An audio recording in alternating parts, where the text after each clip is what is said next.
There's lots of changes happening in here from the point of view of employers being like forward thinking or reactive. What does virtual care look like 3 years from now for a lot of the plan sponsors? I'd say the trend isn't going to go away. There is demand for it at the employee level. If someone needs to have an issue triaged, looked at, treated, does it really make sense for them to take a half day off to potentially drive somewhere, pay for parking, perhaps, go see a therapist, come back to work maybe that day? Yeah. I think, and especially people's comfort with technology. Yeah.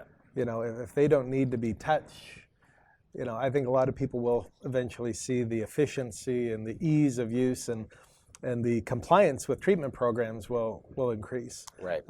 Most employees and employers that I work with, don't have the luxury of having a clinic in the same building. Yeah. So it's usually the case you have to go somewhere and take time either away from work or away from your family, which no employee wants to do. And what happens is, and our experience has been, people just don't do it.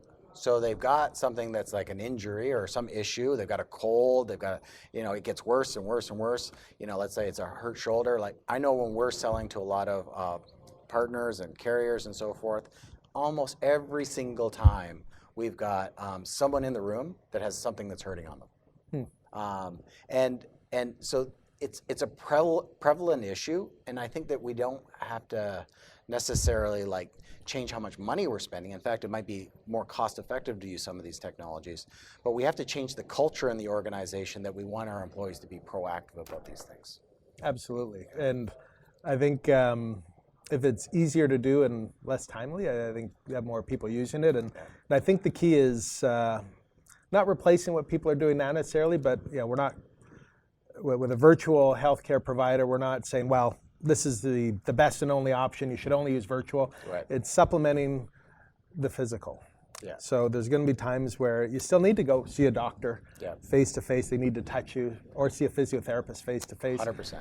But there are times where you might not need to see them face to face, and who can disagree that the time savings, the money savings, the not having to put a heavy coat on and go somewhere, why would you do that if you don't have to? Yeah, now the research really supports that. I agree.